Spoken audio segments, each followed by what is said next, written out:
सादर जय श्री अम्बे। नवरात्रि का तृतीय दिवस प्रारंभ हो, उस दिन की अधिष्ठात्री देवी माँ चंद्रघंटा के श्री चरणों में प्रणाम निवेदित करता हूँ। आइए जानते हैं हम माँ चंद्रघंटा के स्वरूप के बारे में, माँ चंद्रघंटा की तेज के बारे में, माँ चंद्रघंटा कैसे साधकों को प्रसन्न करती है, कैसे साधकों की कामनाएं पूर्ण करती है, उन सभी पर हम ध्यान देते हैं। माँ दुर्गा का तृतीय स्वरूप है चंद्रघंटा।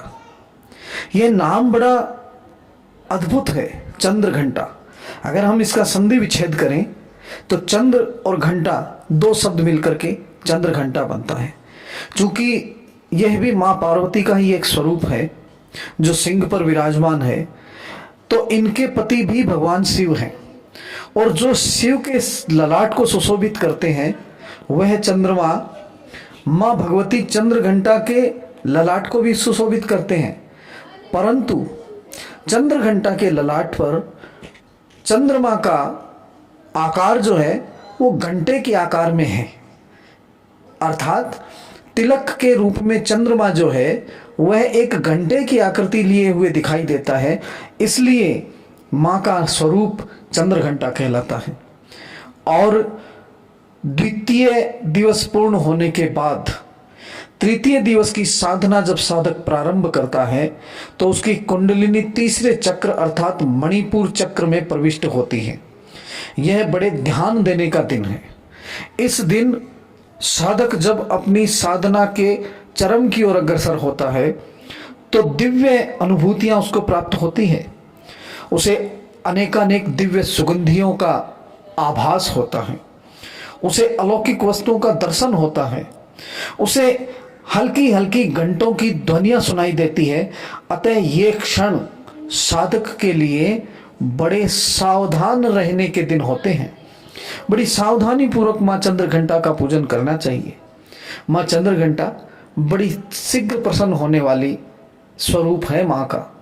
माँ चंद्रघंटा एक ऐसा स्वरूप है जो अलौकिक कांति लिए हुए सूर्य की तेज किरणों के समान इनका चेहरा चमकता है। स्वर्णिम आभा से इनका चेहरा चमकता है, दैदीप्यमान रहता है। और माँ चंद्रघंटा की तृतीय दिवस की पूजन के बाद कृपा जब होती है माँ की, तो अलौकिक वस्तुओं के दर्शन, दिव्य सुगंधियों का अनुभव, दिव्य ध्वनियों को सुनाई देना, ये सारी होने के साथ ही साधक शांत चित्त को प्राप्त होता है, अपने मन की शांति को प्राप्त होता है। चंद्रघंटा के पूजन का जो श्लोक है वह है पिंडज प्रवरारूढ़ा चंडकोपास्त्र कैर्युता प्रसादम तनुते मह्यम चंद्रघंटेति विश्रुता। अर्थात हे माँ, आप पिंड के रूप में सर्वत्र विराजमान हैं, आपसे ही यह समस्त जगत लयात्मक है, आप मुझ पर कृपा करें। माँ का यह जो स्वरूप है चंद्रघंटा का स्वरूप, यह सिंह पर सवार है और 10 भुजाओं में अनेकानेक शस्त्रास्त्र धारण किए हुए हैं। एक हाथ में त्रिशूल है, एक में खड्ग है, एक में चक्र है, एक में गदा है, एक में पद्म है, अनेकानेक।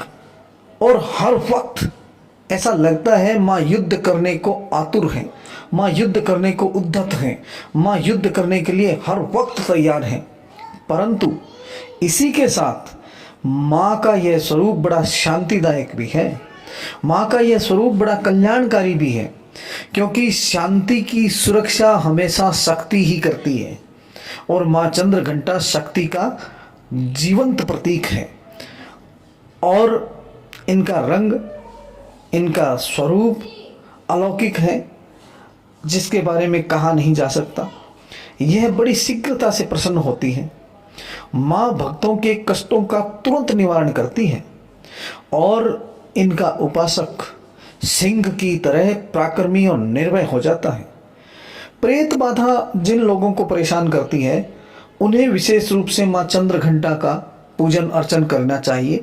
प्रेत बाधाओं को माँ चंद्रघंटा दूर करती है। इनका ध्यान करने मात्र से ही प्रेत बाधाएं दूर हो जाती है। वहीं इनके स्वर में बड़ी दिव्यता, अलौकिक माधुर्यता का समावेश तो है ही, लेकिन जो साधक माँ चंद्र घंटा की पूजा अर्चना करता है उसकी वाणी भी माधुर्यता को प्राप्त कर लेती है। उसके इर्द गिर्द भी अलौकिक परमाणुओं का प्रसार होने लग जाता है। हालांकि वह परमाणु हमें लौकिक चक्षुओं से दिखाई नहीं देता, परंतु हमें आभासित जरूर होने लग जाता है। माँ के आराधक से अनुपम विकिरणें निकलती रहती हैं। यह माँ चंद्र घंटा की कृपा है, यह माँ चंद्र घंटा का प्रभाव है। विद्यार्थियों को अपनी शिक्षा में यदि सफलता प्राप्त करनी हो तो उन्हें माँ चंद्र घंटा की पूजन करनी चाहिए, उन्हें माँ चंद्र घंटा का ध्यान करना चाहिए। और माँ चंद्र घंटा का प्रिय रंग जो है वह नारंगी रंग है, उगता हुआ सूर्य का रंग, उगते हुए सूर्य के तेज का रंग। तो इसलिए जहाँ तक संभव हो माँ चंद्र घंटा की पूजन करते वक्त भक्तों और साधकों को नारंगी रंग के समान स्वर्णिम आभा लिए हुए वस्त्र धारण करने चाहिए। इसी के साथ अगर हम माँ की उपासना में बात करें तो वह महामंत्र जो हर शक्ति के साथ जुड़ा हुआ है, उसी मंत्र से माँ की पूजा कर सकते हैं। या देवी सर्वभूतेषु माँ चंद्र घंटा रूपेण संस्थिता नमस्तस्यै नमस्तस्यै नमस्तस्यै नमो नमः। हे माँ, सर्वत्र विराजमान और चंद्र घंटा के रूप में प्रसिद्ध अम्बे, आपको मेरा बारंबार प्रणाम है। मैं आपको बारंबार प्रणाम करता हूँ। हे माँ, मुझे सब पापों से मुक्ति प्रदान करें। माँ चंद्र घंटा की पूजा करने के दिन एक दो विशेष बातें और भी हैं जिनका ध्यान रखा जा सकता है, जिनका ध्यान रखा जाना चाहिए। इस दिन ऐसी स्त्री जिनका रंग थोड़ा सांवलापन लिए हो, ऐसी स्त्री जो गेहुए वर्ण से थोड़ा सा सांवला रंग लिए हो, ऐसी विवाहित महिलाओं को बुलाकर उनको भोजन कराना चाहिए, उनका पूजन करना चाहिए और भोजन में दही और हलवा खिलाना चाहिए। और जब वो रवानगी ले, जब वो प्रस्थान करे, उस वक्त उन्हें कलश और मंदिर में बजाने वाली घंटी अगर प्रदान की जाए भेंट में, तो वह मनुष्य के लिए, वह भक्त के लिए, वह साधक के लिए बड़ा लाभकारी होता है।